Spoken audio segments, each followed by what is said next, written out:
నమస్తే, నేను మీ కుప్ప పద్మిని. ఇన్నాళ్ళు మీ సపోర్ట్‌ని నాకు అందిస్తూ, మీ ప్రేమని నాకు అందిస్తున్న ప్రతి ఒక్కరికి కృతజ్ఞతలు. ఇప్పుడు చూడబోతున్న ఈ వీడియో కూడా ఖచ్చితంగా మీకు ఉపయోగపడుతుంది. లైక్, షేర్ అండ్ సబ్స్క్రైబ్ చేసి మీ ఇష్టాన్ని అలాగే మీ సపోర్ట్‌ని నాకు అందించండి. అలాగే ఈ వీడియో పట్ల మీ అభిప్రాయాన్ని కామెంట్ సెక్షన్‌లో కామెంట్ చేసి నాకు తెలియజేయండి. నమస్తే. నమస్తే. Welcome to our channel. నేను పద్మిని. ప్రస్తుతం మనతో పాటు ప్రముఖ ఆధ్యాత్మికవేత్త, వాస్తు జ్యోతిష పండితులు కేఎస్ఆర్ గారు మనతో పాటు ఉన్నారు. మాట్లాడదాం. సార్ నమస్తే సార్. ఎలా ఉన్నారు సార్? ముందుగా మీకు తొలి ఏకాదశి శుభాకాంక్షలు. మన ప్రేక్షకులందరికీ కూడా శుభాకాంక్షలు. తర్వాత వస్తుంది వీడియో, కానీ ఈ రోజు తొలి ఏకాదశి కదా. ఇంతకీ మీ అరుణాచల ప్రయాణం ఎలా జరిగింది? మా అరుణాచల ప్రయాణం చాలా సంతృప్తికరంగా జరిగింది. అందులో అయితే ఎలాంటి సందేహం లేదు. స్వామి ఎలా ఉన్నారు? స్వామి ఆయన బాగుంటాడు, ఆయన బాగుంటే మనందరం బాగుంటాం. ఆయన బాగున్నారు కాబట్టి మా అందరం బాగుంటాం. ఆయన చక్కగా చిద్విలాసంతో వాళ్ళందరినీ పర్యవేక్షిస్తూ ఉంటారు. చాలా బాగుంది. అరుణాచలం చాలా చాలా ఆనందాన్ని ఇచ్చింది. గిరి ప్రదక్షిణ చేశారా? గిరి ప్రదక్షిణ కూడా చేశాం. సుమారు 5.25 గంటలు పట్టింది. అద్భుతం. చాలా చాలా సంతోషం. కంగ్రాచులేషన్స్. స్వామి దర్శనం అవటం, ఆయన పర్మిషన్ రావటం అంటే అంత ఆషామాషి విషయం కాదు. కొంతమంది అద్భుతమైనటువంటి ప్రవచనకారుల పుణ్యాన అది ఎంతటి ప్రాచుర్యాన్ని పొందుతూ ఉంది.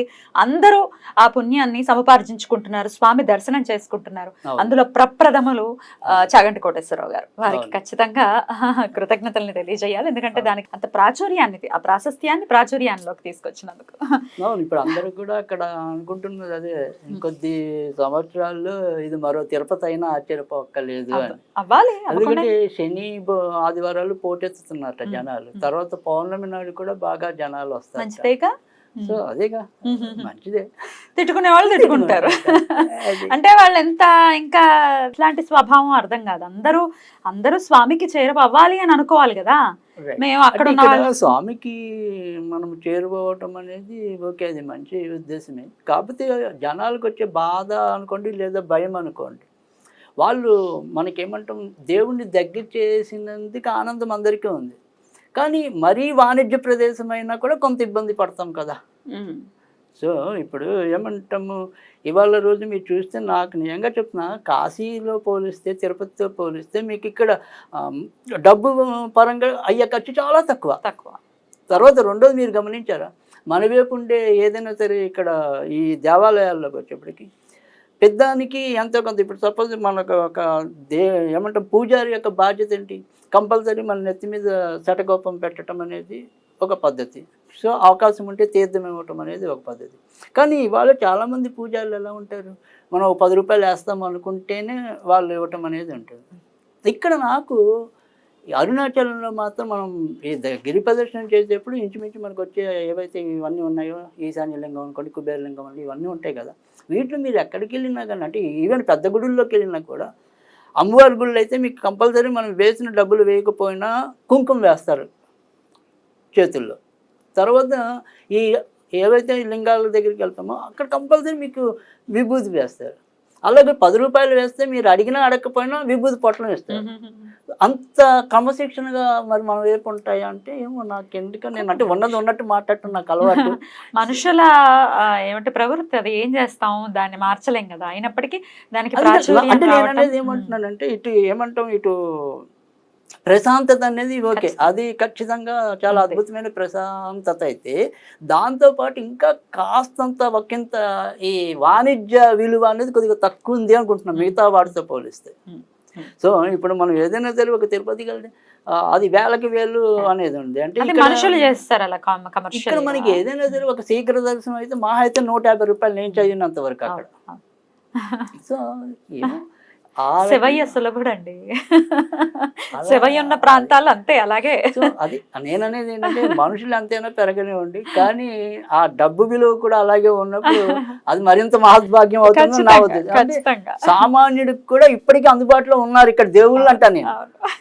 ఖచ్చితంగా శివుడు అయితే అందుబాటులోనే ఉంచుతున్నారు, శివుడిని మాత్రం. రైట్. అది అందుకని నాకు అది మరీ సంతృప్తి ఇచ్చింది. అంటే మనం ఎప్పుడు ఏంటంటే, సరే మనకి ఉందో లేదో అది పక్కన పెడితే, లేని వాడి గురించి కూడా మనం ఆలోచించాలి కదా.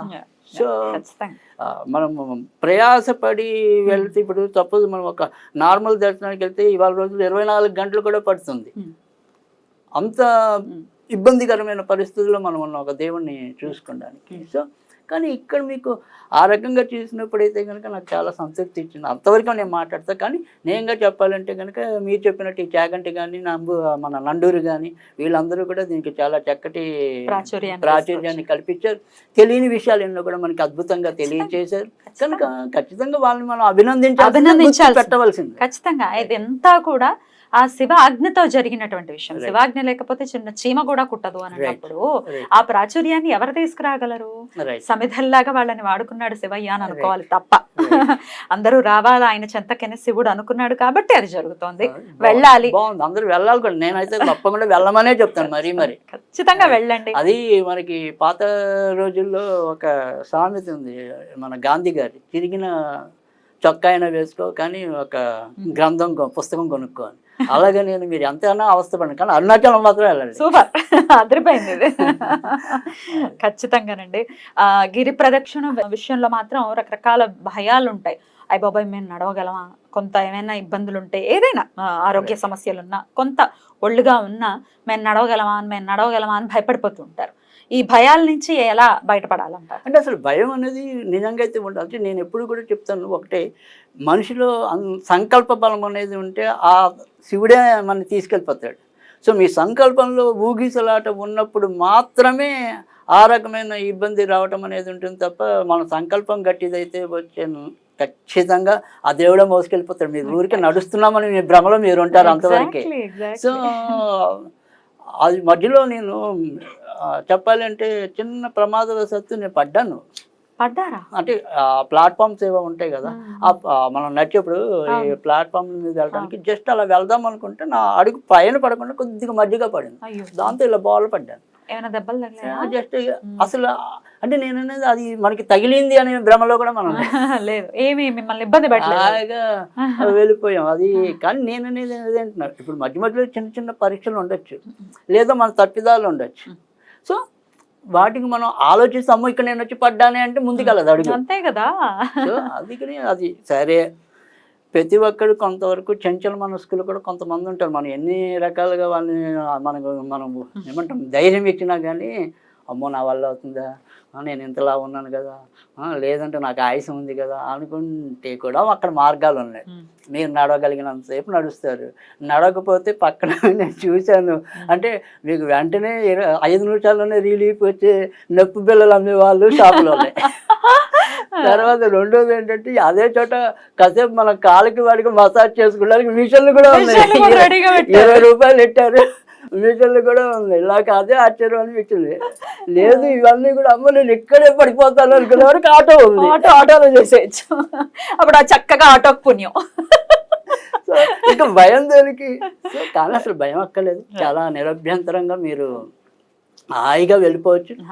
అసలు భయపడాల్సిన అవసరం లేదు. ఎగ్జాక్ట్లీ ఆ కొండని చూస్తూ నడుస్తూ ఉంటే మనకి కష్టం అనేది కనపడదు, అసలు అనిపించదు. అవును, అసలు ఆ చల్లటి వాతావరణం, పైగా ఈ సమయం అయితే ఇంకా చాలా బాగుంటుంది. అవును, అసలు ఎంత చాలా బాగుంది.